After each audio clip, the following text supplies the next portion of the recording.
Hey there, you awesome people. I hope your day has been nothing short of fantastic. Welcome back to a brand new episode of What If Deku ate the Gomu Gomu no Mi. Izuku used to be quirkless, but that all changed when he sunk his teeth into an unusual fruit, granting him the power to stretch his body like rubber. With this newfound ability, he's on a quest to become the ultimate hero. Don't forget to shower some appreciation onto the incredible author responsible for this fanfiction. The link is conveniently waiting for you in the description box down below. If you're totally vibing with this what if scenario, drop me a comment and let your thoughts be known. And while you're at it, don't miss out on other mind-blowing what ifs on this channel. Alright, without further ado, let's dive straight into this video. At work, Yon showed as the sun was slowly setting on the horizon, there will be no school tomorrow or the day after. Each one of them was back into their school uniforms, waiting to be dismissed. Each one of them was tired, some more than others. All of them were excited for what was to happen after, though. Shota himself was eager for some rest, but he trudged forward. I'm sure the pro heroes who watch the sports festival will want to recruit you, but we'll consolidate everything and announce it when you get back. So rest well and look forward to that. They all nodded as one as Shota dismissed them. Well, almost all of them. Izuku looked over to where Tenya would sit, only to find it empty. Just where is he? Thought Izuku as he picked up his backpack. Soon, he was walking with Momo, Ochako, and Itsuka to the bus station, discussing what the internship process would be like. What happened to Ida? Asked Izuku as the bus arrived. Momo and Ochako shared a glance, knowing just where Tenya and what had happened. Flashback. "Eh, you're leaving?" asked Momo in surprise. "But weren't you excited for this?" exclaimed Ochako. "I'm sorry, I must leave," said Tenya. "My brother was attacked by a villain." "Your brother, Ingenium?" gasped Momo. "Is he alright?" asked Ochako worriedly. "I don't know the details, so I'm going to visit him in the hospital now.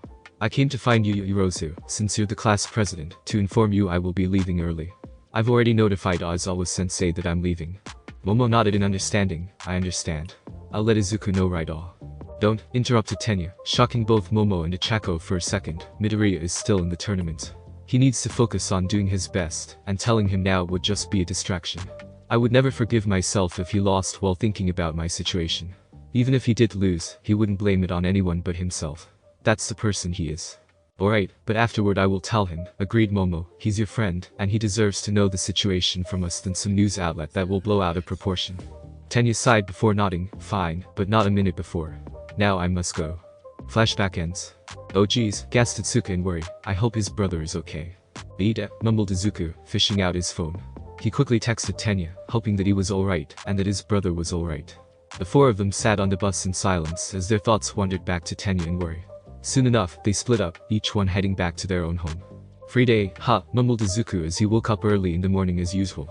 He had celebrated his victory with a private dinner with his mother, who had made his favorite food, katsudon. As soon as he finished showering and laid down on his bed, the exhaustion from the sports festival instantly caught up with him, prompting him to fall asleep. Still, his alarm clock, which he forgot to turn off, began ringing, prompting him to wake up. "Well, since I'm up, I might as well just do my usual workout," yawned Izuku as he hopped out of bed, changing into his workout clothes. He took a look at his phone and frowned when he saw that Tenya had not replied back. He quickly sent off another message to Tenya. "Text me when you're available. I hope your brother is alright, Izuku." With that, Izuku ran towards his usual workout spot at the beach. Upon arriving, he tossed his gym bag to the side before starting to stretch out as usual. Before he finished, Katsuki showed up, tossing his gym bag next to Izuku's. The two began to work out in silence, running in the sand with just the two of them. Momo and Ochako hadn't shown up for the workout, which was understandable as a normal person would usually be exhausted. It was at the end of their workout, just as the two were packing up when Katsuki broke the silence. "Oi, Deku. My old hag wants to celebrate us getting top 2 in the sports festival, and wants me to invite you." "Oh, is it you that's asking for me to come or is it your mother?" asked Izuku. "The old bitch of course," snarked Katsuki. "I'd say fuck off, but she probably already invited your mom, and in turn, you. Now that I said something, she can't punish me for not inviting you. Hell, I know where she wants to take us, but whatever. She also said that you could bring others as long as they pay for themselves." "Are you asking anyone else to come?" inquired Izuku curiously. Katsuki just scoffed and stomped away. Izuku could only chuckle as he packed his gym bag and went back home. Minutes after finishing up breakfast, he went back out to visit Rikai. "So you're here, brat," stated Rikai, sipping her tea as she heard Izuku come in. She had already heard his steps as he climbed up the stairs, but chose to stay at her spot, instead of coming out to greet him. "That's Rikai," greeted Izuku with a small bow. "Heard about the UA Sports Festival on the radio, as well as some of the younger students who watched it. Congratulations on winning," commented Rikai. "Not quite the win you were looking for, was it?" Izuku sighed in agreement. I was hoping to fight Bakugo or Todoroki, as well as Momo and Ochako, but in the end, I didn't get to fight any of them. The only one was against Satsuka and her classmate named Manma. Well, shit happens, shrugged Rikai as she stood up from her seat, walking towards the dojo. You coming? Izuku quickly followed Rikai into the dojo, wondering what she wanted. As soon as they walked to the middle of the dojo, Rikai turned around, and without warning, attacked. Izuku quickly dodged and parried several strikes before hopping back to gain some distance. Your reflexes are still good, I see, smiled Rikai as she assumed a fighting position, her left open hand raised in front of her, while her right hand was bent, hovering above her left elbow. The usual rules? Asked Izuku as he raised his arms up, taking a different fighting position. Of course, said Rikai as Izuku approached her. One fight later. Izuku was left laying on the ground, having been thrown into the floor. It didn't matter that he was immune to almost all blunt damage, it has been a hit to his pride. During their spar, Rikai managed to cut through his defense, grabbing him by the cheeks with one hand, while also kicking his foot, destroying his balance, and controlling his center of gravity, before throwing him into the ground, where she quickly mounted him and threw a punch at his face, stopping just near his face before lightly tapping it. Sure, he could have used his rubber powers or one for all, but that would have defeated the purpose of the spar. To brush up his basics, to make sure he wouldn't stagnate and rely on his quirk all the time. Not bad, if it comes to just pure strength or even technique, you're ahead of me. You've even taken my footwork to even higher heights than I could. The only thing missing really is experience and tactics, declared Rikai as she hopped off of Izuku. Izuku could only groan as he pushed himself back up. Now then, catch. Izuku promptly lifted his arms up to catch whatever had been thrown at him. As his hands curled around the object, he looked down to see he had caught a wooden pole. Realizing just what he had caught, he immediately lifted it above his head. Just in time, too, as a wooden blade smacked into it, blocking what would have hit his head. But, now it's time for another training. Plus, you make a great teaching prop for my other students, grinned Rikai. Other students? Trailed off Izuku as he took a peek to the side to see a gathering of younger students looking at the fight in awe. When did they get there? Thought Izuku before ducking under another strike. The match ended pretty much how Izuku thought it would end. With him being disarmed, on the ground from being tripped, and the blade edge pointed at his throat. You're doing better than before, commented Rikai as she withdrew her sword before turning to the audience. You brats, I won 10 laps around the track field. Anyone who doesn't finish it by then can expect to be my next teaching assistant for my demonstrations. The other students immediately ran out in fear of being a punching bag. Izuku would only laugh weakly as he sat back up, nursing his wounded pride. Despite winning the UA Sports Festival, he knew he had a long way to go. These losses would help him keep himself in check. Speaking of the sports festival. Master, did you teach Bakugo some of your moves? Asked Izuku curiously. The loud brat, replied Rikai, not exactly. Instead, he came here mostly to analyze my fighting style, especially my footwork. I was told he even recorded me using the ghost perplexing step for a bit, writing notes like you usually do. Izuku couldn't help but snicker at that thought as he slowly stood back up once more, knowing Rikai would want another spar. He wasn't wrong when Rikai struck out once more. What should we get for lunch? Pondered Ochako as she and Momo were coming back home from the nearest grocery store. The two of them had opted to work out somewhere else instead of the usual spot with Izuku and Katsuki. This was mainly to prevent themselves from confessing to Izuku on the spot. The girls had made a pact with Itsuka and Tsuyu to confess to Izuku together and let him choose. They all agreed that whatever the results, they would all still be good friends. So to avoid temptation of confessing early, Ochako and Momo went to a nearby gym. I'm not sure, but I am feeling a little peckish, replied Momo, something a bit more filling. Just because you can get rid of any extra fat by using your quirk, doesn't mean the rest of us can, Ochako pouted lightheartedly. With all their training, they burned through the calories rather fast. Momo could just burn through it faster than them all. The two of them pondered what to eat before deciding to make some carbonara with the ingredients they bought. It had been Momo's first time actually shopping at a grocery store, and had slightly splurged on some ingredients in her excitement. As for making the pasta itself, Momo had a 5-star chef that currently worked in the mansion they lived in, and so they would most likely be asking for his help. We're home, declared Momo as she opened the mansion's door.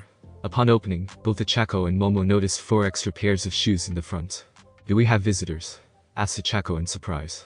2 pairs of the shoes were strangely familiar to her. I can't imagine who, blinked Momo, looking at the other 2 pairs. They have to be someone familiar, otherwise the maids or butlers wouldn't have let them in. Then they heard the stomping of footsteps, followed by the sound of bodies hitting the wall with a thought until. Ochako. Howled 2 voices as 2 figures rapidly approached them, scaring both Ochako and Momo to the point their eyes popped out. Mom. Dad. Shouted Ochako in surprise as she could finally see just who it was, dropping back to her Kansai accent. Wah, where are you here? To see you of course, smiled Ochako's mother, humorously pushing the pop-type ball back into her daughter's eye socket, and to celebrate with you for reaching the finals. The old man just had to come see his little champion, smiled Ochako's father with a thumbs up. Ha. What about work? Did you come by bullet train? But started Ochako before tearing up. Well, mainly to visit you of course, but we do have some work here, Mr. Uraraka humored her daughter before turning to Momo. We would like to thank you for your words of recommendation to your parents. Eh? Blinked Ochako as she turned to Momo. I didn't do much, denied Momo with her hands up. I just merely mentioned your company's name to my parents, when they were discussing about constructing a new building, as well as repairing some old offices. Not to mention you pushed for our company, remarked Mrs. Uraraka. For that, you have our thanks. It was nothing, really, exclaimed Momo. Come on, you girls must be hungry, said Mr. Uraraka as he picked up the dropped groceries. We can eat together. My wife and I will cook for you. As the parents began to walk away, Ochako turned to Momo with teary eyes. Thank you, whispered Ochako as she hugged Momo, who could only kindly pat Ochako on the back. I just took advantage of a situation where both of our families could benefit, smiled Momo. Ochako smiled back as she pulled back to look Momo in the face before giving a small smirk. Don't think that'll hold me back from confessing to Deku. I wouldn't have it any other way, smirked Momo. The two began to walk towards the dining hall, where they usually had their meals. It had taken some time for Ochako to get used to eating at such a large room, but Momo insisted that she eat with her there. After all, eating there all by herself made her feel lonely. Her parents would try to come to at least eat dinner with her, but they were always busy. When they entered the dining hall, it was Momo's turn to be surprised. Mother. Father, what are you two doing here? Asked Momo in shock. To see you of course, smiled Mr. Yaoyorozu. Had to make sure you were eating right. Oh hush dear, elbowed Mrs. Yaoyorozu. He also missed you terribly. With all the projects going on, he had no time to spend time with you. He even missed your entrance ceremony to UA, as well as your graduation ceremony from middle school. There was no way I would let him miss out celebrating your achievements at the UA Sports Festival. Momo could only put her hand over her mouth as her eyes began to shine with happiness. It was very rare for her to eat with her family, and this was only lunchtime. Soon enough, the two families were eating lunch together, enjoying the carbonara the chef had made. So what made you have time to come? Asked Momo as she sprinkled some Parmesan cheese on her pasta. Well, it happened to coincide with the business deal that I'm making with the Uraraka's construction company. I had planned to discuss more details about the building over lunch when Mrs. Uraraka suggested we hold it here, so we could spend time with our daughters, explained Mr. Yaoyorozu.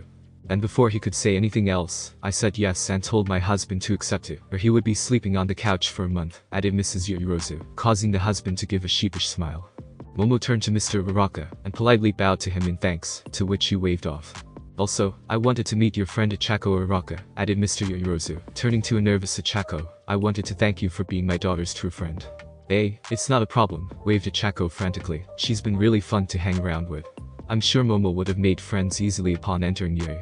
Yet you became her friend before UA, stated Mr. Yaoyorozu. I am well aware that the Yaoyorozu name held much prestige back in my daughter's middle school. Many pursued her in order to get some inside information on my company. And when my daughter's body matured at a faster rate, quite a few of them pursued her for her body. I am not blind at the attempts to woo my daughter through various means, some of which their parents attempt to persuade me to convince my daughter to date their son. All of which were met with swift rejection, otherwise I'd really be in trouble from my wife. Mrs. Yaoyorozu gave her husband a playful swat before continuing. When my daughter suggested the Uraraka construction company to construct our new building, I was first suspicious that you had convinced my daughter to say that. She, however, was adamant that it was all her own idea, that you had no idea about the suggestion. It showed to us that you truly did not befriend our daughter out of greater opportunity, but in true friendship. Well, it was all Deku, blushed Ochako as she tried to hide her face. He was the link between us. The Yaoyorozu parents could only laugh before the father continued. Incidentally, I was impressed with Mr. Uraraka's explanation and procedures of how he would do it. He really emphasizes on safety and proper techniques. Nowadays, most construction companies emphasize how fast they can make a building without even bothering to make sure all safety protocols were followed. Of course, usually, when villains or even heroes cause collateral damage, it's difficult to tell whether the collapse of a building was due to the attacker's shoddy workmanship. But we strive to excellence, whether it be our employees or the building we work in. I feel confident in trusting them to lead the construction of the new premises. Both of Ochako's parents could only blush at the praise Mr. Yaoyorozu was giving them. The two families soon finished lunch and were having tea when both Ochako's and Momo's phone rang. The two of them quickly picked it up to see it was a group text from Izuku, inviting them to celebrate tomorrow. Both girls smiled and quickly sent a text back saying that they would come. As the girls put away their phones, they looked up to see their parents looking at them with a smirk on their faces. Who was that?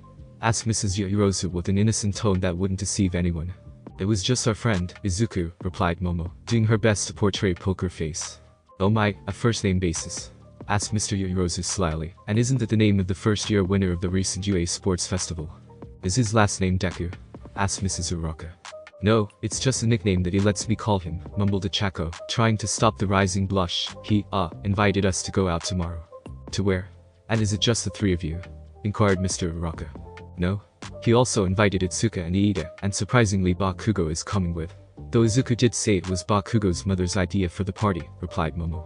The rest of the day for the daughters were spent being interrogated and teased. So, how did this happen? Blinked Izuku as he stood at the Bakugo household, where he saw a bus parked in front of them early in the morning.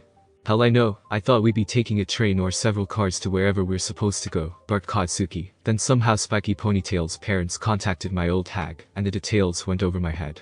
Still don't know where we're going. Izuku could only shrug as he got onto the bus, along with the Bakugo family, his mother, and surprisingly Toshinori. Aren't you supposed to be busy with hero work? Hissed Izuku as he peeked around to make sure nobody was paying attention to him and Toshinori. Nezu undercover girl recommended, or rather forced me to take the day off, flinched Toshinori. And the real reason you're here? Your mother invited me. What do you have planned for my mother? Nothing. Nothing at all, wait, why am I explaining this to you? The conversation was interrupted when Mitsuki shouted at them to stop hiding and come join them. The bus driver soon drove them towards a specified location, where the rest of the people who had been invited would join them. Izuku looked outside and blinked when he saw the size of the party coming with them. Ochako, Itsuka, and Momo were standing there, as expected as he had invited them. Tenya was a no-show, which was sad, but Izuku understood that Tenya needed time. The others waiting outside, however, were surprised. Ijiro was standing there, as he had been invited by Katsuki. Mina invited herself, and when Ijiro was invited and dragged Toru with her. Suyu had been invited by the other girls, who was standing there with her little siblings. Suyu had told them that she could not come as she needed to babysit her siblings. She would have been fine with the other three confessing first, but Momo insisted on her coming and even paid for her siblings' tickets. Suyu had to contemplate on that still before deciding on going, if not to also join in on the confession train, but to let her little siblings have fun. It wasn't often that they got to come out to play. Itsuka had also invited some of her friends from 1B, so they could mingle with the other class. However, only Sasuna, Yui, and Ryako had been able to come with them. In addition to the students, both of the Chako's parents had come to help supervise the party. Well, supervise was one of their missions. The other mission was to observe the Suzuku Midoriya. So where are we going? Asked Ijiro in excitement as he poked Katsuki. Yay, cheered Mina and Toru.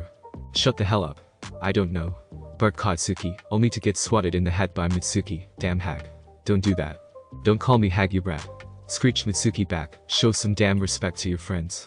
The students were treated to a sight of Mitsuki and Katsuki squabbling over each other for a bit. I think I get how Bakugo came to be like this, blinked Itsuka as she stared at the squabble.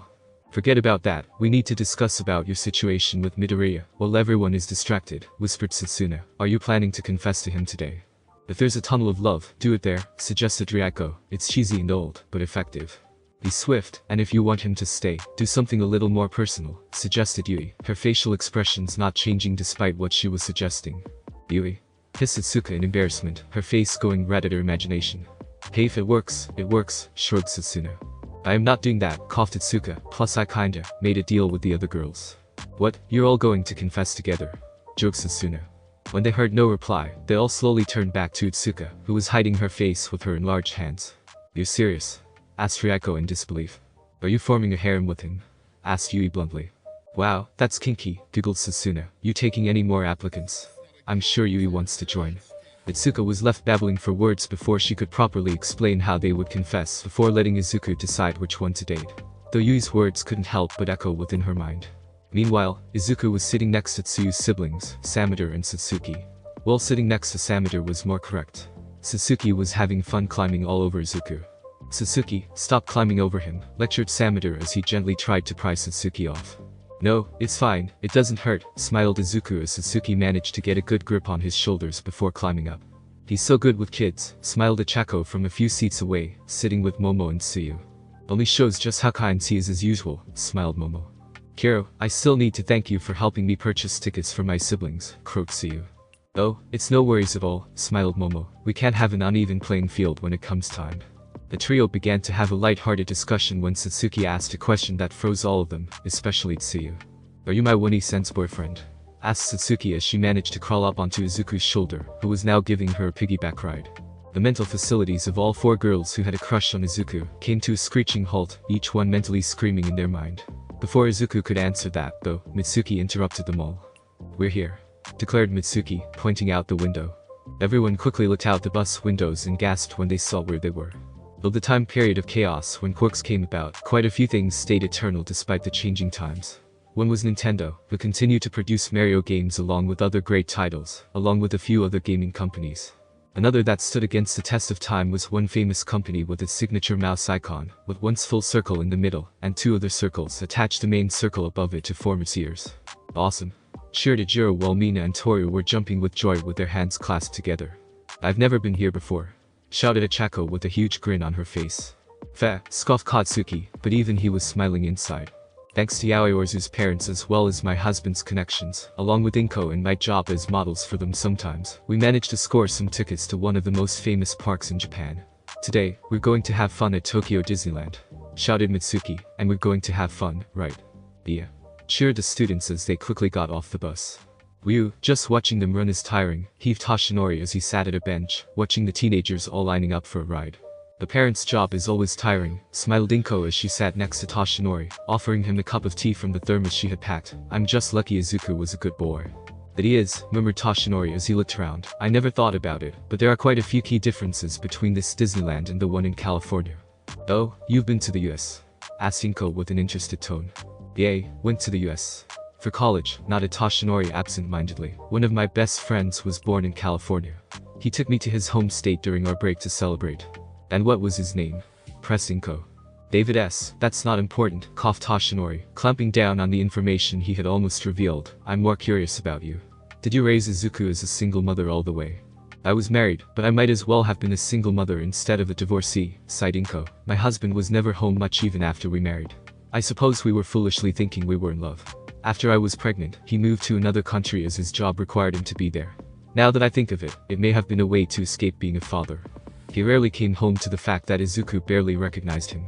It only got worse when Izuku was first diagnosed quirkless. That just became the final straw. It must have been difficult," gulped Toshinori, knowing just what it felt like being quirkless. He had been one, after all, before he inherited one for all. He knew the discrimination, the glares, the pressure from being quirkless. Still, it was weird how he suddenly developed a rubbery body one day, years after being diagnosed quirkless, remarked Inko. "Ah, young Midoriya still hasn't told his mother about the devil fruit," thought Toshinori, before deciding to change the subject. "So, have you noticed how Izuku seems to constantly seated next to 4 specific girls on each ride?" "Yes. And once I'm done with Izuku, he'll be wooing all 4 of them," cackled Inko, shocking Toshinori at her sudden change in demeanor. "Then I'll have lots of grandbabies to spoil. I've always wanted to give Izuku a little brother or sister, but some things just weren't meant to be. Momo, Ochako, and Itsuka are definite, though I am surprised at the new girl. I believe her name is Tsuyase." "That is correct," nodded Toshinori, looking over to another side. The younger siblings were busy eating ice cream with Ochako's parents watching over them, smiling as they waved at their only daughter. "I can feel their pain," sighed Inko as she also looked over at Ochako's parents, though maybe not as much as them. There was a period of time when money became very tight. I never had the chance to bring Izuku to amusement parks like this during his childhood. I've heard Ochako's dream of becoming a successful hero so she can give her parents an easier life." Hummed Toshinori. Perhaps he could help out his students a little more.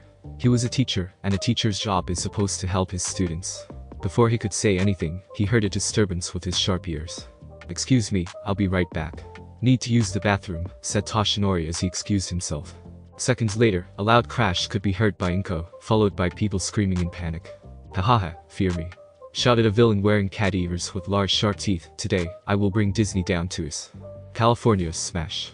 Before the villain could even make its debut, he was instantly smashed into the ground by All Might. The hostages the villain had captured were instantly saved by All Might, who quickly put them safely on the ground. "No need to worry, because I am here," laughed All Might. "Now I hope you all enjoy your day at one of the happiest places on earth. I will not linger for long, as I wouldn't want to hinder your time here." Before a flash mob could even form, All Might had already jumped away. Quite a few tried to chase after him, but they soon lost him. "Oh man, I can't believe we got to see All Might in action like that," exclaimed Jiro. "Hiro, don't we see him at school as our teacher?" asked Tsuyu.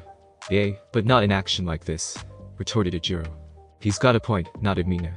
Inko looked around a little before noticing Toshinori jogging back, looking a little tired. "What did I miss?" asked Toshinori as he sat back down. "You just missed All Might in action," chuckled Inko. "You know, that's the second time you missed him. Once during the awards ceremony at the UA Sports Festival, and just now." "Haha, strange coincidence, isn't it?" laughed Toshinori while a lot of cold sweat was pouring down his back. Later, he insisted on riding Splash Mountain, letting the water splash disguise his sweat. The fact that Inko went with him was a nice side bonus. The water really made her clothes cling to her bow. Toshinori physically smashed his face with his own fist to stop that line of thought. "Man, today was so fun," cheered Toru and Sasuna as they sang side by side in the bus that was driving them home. Ijiro was busy dueling Samador with the new lightsabers they had built. Suyu was taking care of Satsuki, who looked to be on a sugar high. Mina was engaged in a conversation with the other girls. Katsuki was merely looking out the window with a grumpy face as usual, though his look was slightly spoiled with the mouse hat that Mitsuki had stuffed on him. Izuku was gazing at the new hero signature that he had gotten, one that worked along with the park, his quirk being able to summon a giant key. Mitsuki was busy snuggling with Misaru, while Ochako's parents were napping after such a long day. Only Toshinori was actively making sure things were alright, though the sight of Inko snuggling into his arms was rather comforting. It was already night when the bus was pulling up to the Bakugo household. Due to Mitsuki's insistence, they were invited to dine there too. Only Rikai and Toru had declined, saying that they had dinner plans with family, and so had been dropped off early. "Come on brats, let's get off the bus," shouted Mitsuki as she took the first steps off. "We're going to have a delicious dinner, cooked by Inko." "Mitsuki, we should just order out after a long day," advised Misaru. "No, don't worry, I can still cook," smiled Inko as she hopped off the bus. "We already bought the ingredients yesterday." "We can help out," volunteered Mrs. Uraka, with a firm nod from her husband. "That's great," started Mitsuki before trailing off, staring at her front door. Or rather, staring at who was standing there. "You?" growled Mitsuki, "what are you doing here?" "Honey, what's wrong?" started Misaru before noticing a figure standing at their front door. His eyes suddenly narrowed as his hands began to clench and unclench. Katsuki noticed his dad's action and was quite frankly a little freaked out. His mother hating or barking at anyone wasn't out of the ordinary. In fact, she usually yelled at anything that annoyed her, including newscasters. His father, on the other hand, was usually a meek soul that let his wife run over him for the most part. There were a few times that his father stood firm on some decisions, though the aftermath ended up with Katsuki investing in earplugs, as Mitsuki dragged him into the bedroom with that look in her eyes. "Mitsuki, what's wrong?" asked Inko as she looked around Mitsuki to see why she had stopped. "Inko, get back into the bus," said Mitsuki with a low tone, trying to push Inko back, but it was too late. Inko had seen just who was standing there. "Hisashi." "Stop pushing," hissed Sasuna. "But we're too curious for our own good," whined Mina. "This doesn't concern any of us," barked Katsuki. "You say the Bakubro, but why are you here too?" asked Ijiro as he leaned forward. "Arg, I wish Toru was here. She could just go incognito and listen to the whole thing," huffed Mina. "I don't think we should be listening to this, Kiro," suggested Suyu. "You say that, but we're still here, aren't we?" mumbled Ochako. Momo and Itsuka could only nod in agreement, as they had a sound amplifier pointed in a specific direction, both listening to headphones that Momo had created. "Can't you make more of those for us?" suggested Yui, "or perhaps make a listening device. I can shrink it even further, and Uraka can toss it over to Stick." The others looked at Momo, who looked down a bit before replying, "Boys, look away." Ijiro and Katsuki immediately did so as Momo lifted her shirt up to create the item. While the students were trying to eavesdrop from the hallway kitchen, the Urakas were taking care of Tsuyu's siblings in another room, away from the impending conflict. Finally, in the living room, Izuku and Inko sat at one side of the table in a coach, while Hisashi sat on the other side of the table, facing them. Mitsuki was growling behind Inko, unwilling to let them out of her sight. Misaru was serving tea to both sides, while Toshinori merely leaned against a bookshelf, watching the whole thing. "What do you want?" started Inko with a stare. "Can't I just come visit my lovely ex-wife and child?" asked Hisashi. "Yay, like we buy that," barked Mitsuki. "You haven't been back in 15 years. I would have preferred to keep that streak up." "Please, this is a family matter," replied Hisashi with a raised eyebrow. "This hasn't been a family for years, Hisashi," stated Inko with her eyes narrowed. "Mitsuki is more family than you." Hisashi could only sigh as he sipped on some tea, giving Misaru a compliment on the brewing. One that Misaru chose to ignore. "I suppose I should go straight to the point," said Hisashi after a minute of silence. "I want Izuku to live with me in England." "What?" hissed all the eavesdropper. "What?" shouted the adults besides Hisashi.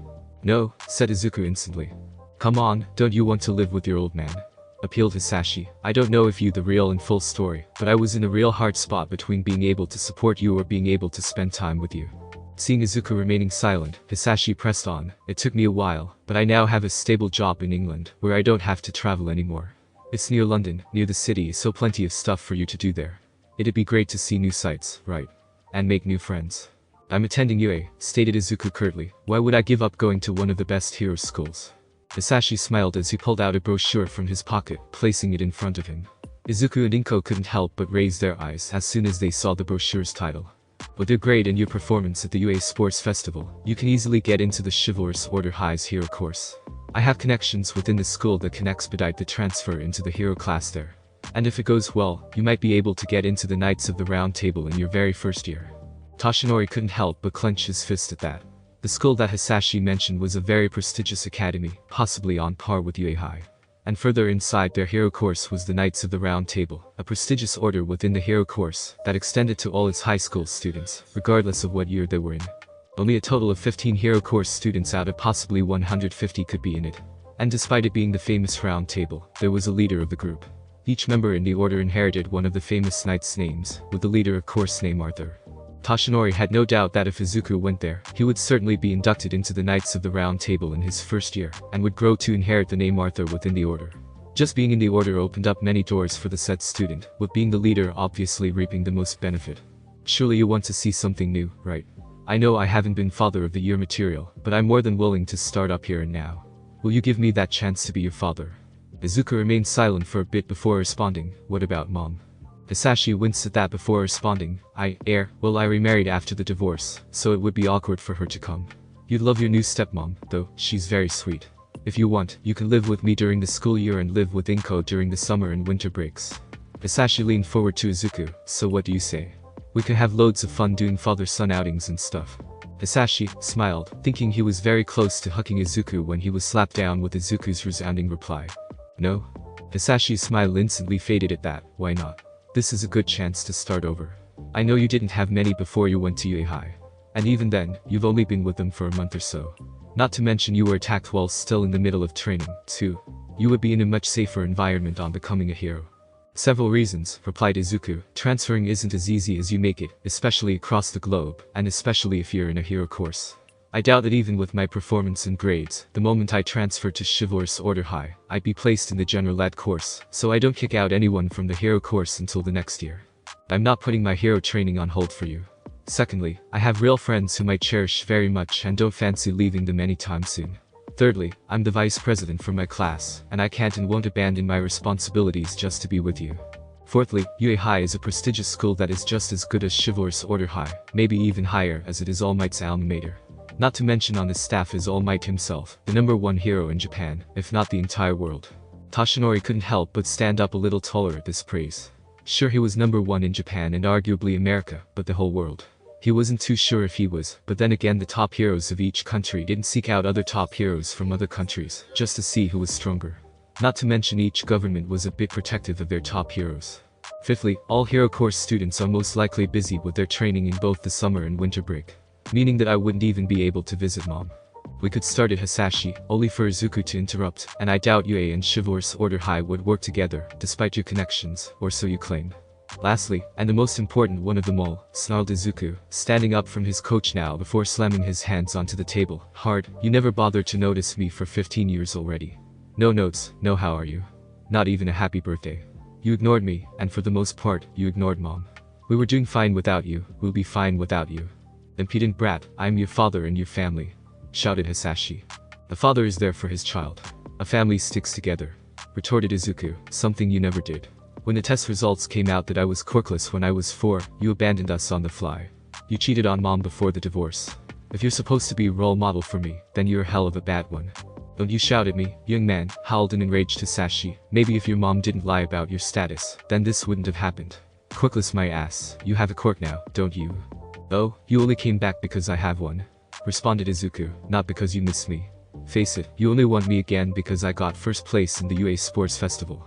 You can take your offer, and to take a quote from Bakugo and his mom, shove it up your fucking ass. Yeah, you said it, boy, grinned Mitsuki. Fuck yeah, echoed Katsuki from the hallway, followed by lots of shushing noises. I will not be spoken like that, demanded Hisashi. You will obey me, I am your father. Newsflash, no you're not, shot back Izuku. You got divorced, remember? You gave up all rights to even be my dad. Don't think I don't know mom sending you a letter stating that my quirk finally appeared. Inko gasped at that. She had sent that letter in secret back years ago, a month after Izuku somehow gained quirk in the 2nd grade. It had been a rather secret and desperate hope for Inko back then, that they could become a family again. That hope had been crushed when the letter was returned without it ever been opened. Inko threw the letter away, but Izuku had seen his mother's tears that day without her noticing. Without her noticing, Izuku went through the trash pile and found the said letter. Flipping it over, he noticed a stamp saying rejected by the recipient, as well as a small scribble. Don't write to me ever again. That day, any hope of Hisashi coming back died inside Izuku. I know mom sent a letter, and you sent it back without even reading it, as well as telling mom never to write to you again. Shouted Izuku. I'm not going to abandon mom, who's been here and supporting me her whole life, just on some off chance to be with someone who never cared for us. You probably only want the fact you can brag about having a son who won the UA Sports Festival at your workplace. So my final answer is no. Hisashi glared at Izuku for a second before whirling to Inko. This is your fault. If you hadn't lied, none of this would have happened. I did no such thing. Screamed Inko in a scandalous tone, as Izuku said, I sent you a mail as soon as Izuku got a quirk. You were the one who ignored it. Hisashi ignored Inko's logical words, pushing through with his temper. I bet you cheated on me, bitch. Izuku's quirk is nothing even closely related to ours. How many did you sleep with before we married? Hisashi's hand was raised, already coming down to slap Inko as he spouted nonsense. However, he was stopped, but by the most unlikely person he could imagine. It wasn't Inko, who had her hands up towards her mouth, looking horrified at his words. It wasn't Izuku, who looked ready to tackle Hisashi for his words. It wasn't Mitsuki, who had been ready to punch Hisashi for his shit. It wasn't Katsuki, who had blasted his way forward to attack Hisashi when he insulted Inko, whom when asked would deny everything he viewed as an auntie. It wasn't Toshinori, who had been ready to use his most powerful attack to smash Hisashi, giving no crap about revealing his secret identity. It wasn't any of the eavesdroppers, despite Ejiro shouting how unmanly Hisashi was. Instead, it was whom Hisashi viewed as the meekest one out of all them, that had punched Hisashi full in the face. Masaru had enough of Hisashi's tirade and punched him. Not only that, Masaru's punch had been a palm strike, and when it made contact onto Hisashi's face and created a bit of friction, his attack exploded. That attack sent Hisashi flying into the wall, his back crashing rather hard into it. Everybody else froze at the sight of Masaru's face as he breathed heavily, looking very pissed. You, asshole. Grunted Masaru. How dare you accuse Inko of such a thing? Don't put her down at your level, you cheater. You're the one she's cheating with, isn't she? Spat Hisashi. That's why you're so protective of her. Like hell he did. Roared Katsuki, eager to pounce at Hisashi if it wasn't for the fact that Jiro, Mina, and Sasuna were holding him back. He's not a pathetic loser like you. At least Deku didn't inherit your stupidity. Or everything else, really, just your stupid shaggy hair and freckles. Izuku didn't know whether to take that as a compliment or not. Hisashi growled as he breathed out fire, as per his quirk. Then he grinned as he took a deep breath. If they were going to be like this, then he might show them the price for defying him with a torched house. Before he could even exhale, something, or someone, grabbed him by the face, covering his mouth completely. Before Hisashi could exhale fire or do anything, the voice cut through him like a sword. Don't even think about it. Hisashi looked down at just who had grabbed him and froze completely. Standing there in front of him while grabbing his face stood Toshinori, glaring at him with his sunken blue eyes. Hisashi didn't understand why he was frozen like this. Toshinori looked like some weak skinny man that a mere breeze of wind could knock him over. Yet not only was he firmly holding his mouth shut, but he also looked so much larger than before. As if towering over him while he was just a small insect. And that figure just kept getting bigger and bigger the longer he stared into Toshinori's eyes. Is this a quirk? Thought Hisashi for a second before that thought was mercilessly pushed away as another emotion took over. Fear. Hisashi knew then and there that this man wasn't someone he could mess with. Someone he could never mess with, past, present, or future. Something about this man screamed power. Hisashi had no idea who Toshinori was, and had no desire to find out anymore. It was time to cut his losses now. Now then, you're going to leave this house, you're going to leave Japan and go back home to where you live now. You will no longer threaten anyone here anymore, and continue living your life as you did before you came here. Blink once if you understand, said Toshinori calmly. Hisashi whimpered as he blinked once as ordered, and tried his best not to blink again until told to. Good. Now I'm going to let you go now. If your next move is anything but heading out of the door, we will have problems, ordered Toshinori as he dropped Hisashi to the floor. Hisashi sat there for a good 10 seconds before Toshinori barked at him, move. Hisashi scrambled out of the door, never looking back in fear that Toshinori would change his mind. A few seconds later, the screeching of tires could be heard leaving that Bakugo household.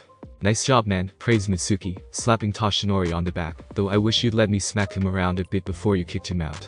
Toshinori stumbled for a second before using the momentum to walk towards Inko. Are you alright? Asked Toshinori, looking over at Inko, who was currently being supported by Izuku. Inko looked up at Toshinori, her eyes hollowed over for a bit, before turning warm at the sight of Toshinori. I'm fine, thank you for stopping him, whispered Inko as she relaxed back onto the couch. He was about to use his quirk, consequences be damned. I can tell after being with him for so long. Sorry Mitsuki, but I don't think I can cook in the state I'm in right now. No problem, we'll just call for a sushi platter or pizza or something, shrugged Mitsuki. Allow me to pay for it, insisted Toshinori, grabbing his wallet out. Get whatever you want. We'll do just that then, smiled Masaru as he took the wallet before Mitsuki could snatch it, and order whatever it is she wanted. You three should stay here. Inko, Izuku, if you want, you can stay with us tonight. Izuku can share a room with Katsuki. Like hell I am. Shouted Katsuki, only to be smacked in the head by Mitsuki. Damn rat, be more respectful. Shouted Mitsuki. You damn hag. Roared Katsuki, causing the two to squabble once more. Thank you for the offer, but we should be alright, thanked Inko before hooking her arm around Toshinori. But if Tashi-chan stays with us for the night, we should be fine, right?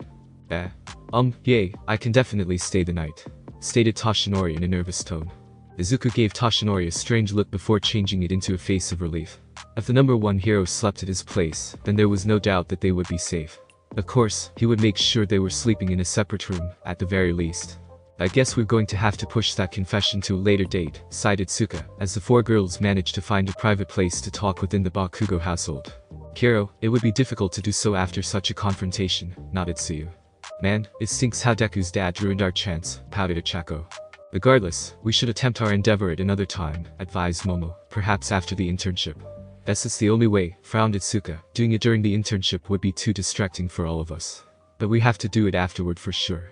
I'm not sure I can hold it in any longer than that. The four girls nodded as one before quickly rejoining the party. Mitsuki had managed to whip up some curry with the help of Ochako's parents and surprisingly Katsuki, who showed them all his knife skills. Masaru went ahead and ordered a sushi platter as a side to help supplement the dinner. Soon enough, they were heading back to their respective homes.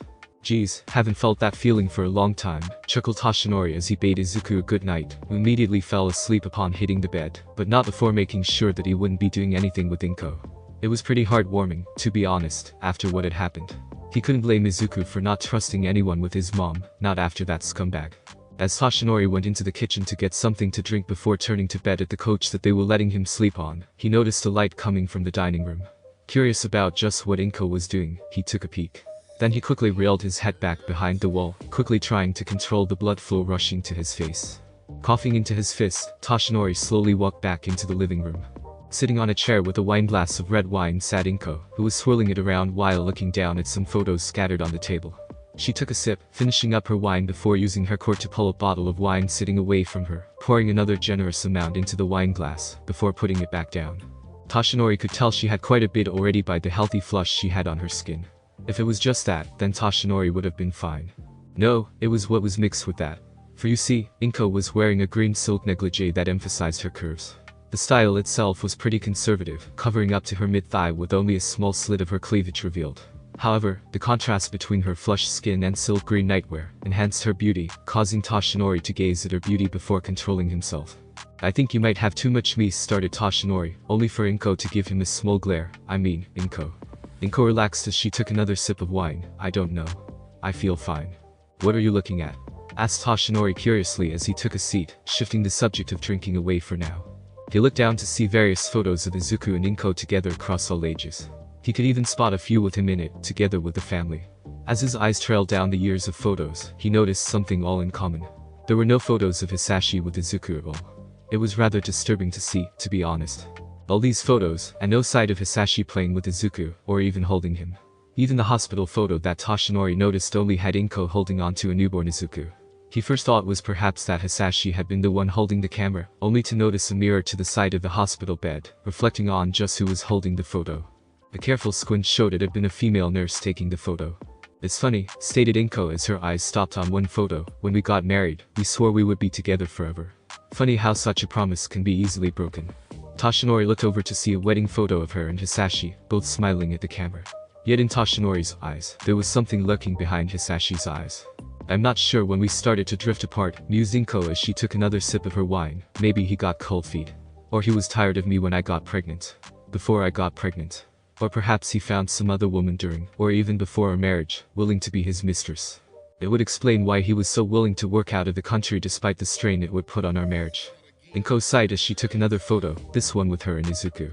The only good thing that came out of this marriage was my son Izuku. When he was born, I always held hope that someday, Hisashi would come home. Even when we divorced, I still held hope that he would come back. Even with that letter, I still held on to some sort of hope. I never dated anyone in that hope. But today, that hope has finally died. And yet, I'm not sad. Instead, I feel free. That I can finally move on from him. Does that make me a bad woman? A shallow woman? And am I that undesirable? Before Inko could do anything or say anything, she found her head pressed into Toshinori's chest, his arm wrapped firmly around her. "You're beautiful," whispered Toshinori. "Your ex-husband failed to see what beauty you have both inside and outside. You are not shallow, nor bad. You are, as you said, free. No longer beholden by the expectations of someone you no longer have to worry about." Inko could only smile as she pressed her head in, slowly inhaling Toshinori's scent. It felt warm, safe, and powerful. The two of them remained in that position for several minutes before. "We should get some sleep," advised Toshinori as he reluctantly withdrew his arms. "I have to get up early tomorrow." Inko nodded as she stood up, only to almost fall due to her legs not coordinating well with her body. "I seem to have drunk a little too much," blushed Inko as Toshinori quickly helped her up. "Can you carry me to my bed?" Toshinori obliged, carrying Inko bridal style to her bedroom, and gently laying her down. As he helped tuck her in, Inko waved Toshinori closer, as if wanting to whisper something to his ear. Toshinori leaned forward, only for Inko to suddenly lean up and give him a quick kiss to his lips. "Good night," smiled Inko as she fell back on her pillow. Toshinori could only stare in shock before walking away with a smile on his face, both his way of walking and his facial expression lopsided. Thanks for listening. I do hope you enjoyed. If you want the next part of this video, like, subscribe and comment down below, and turn on the bell notification. And also check out other videos that I have created and enjoy. See you in the next video. Peace.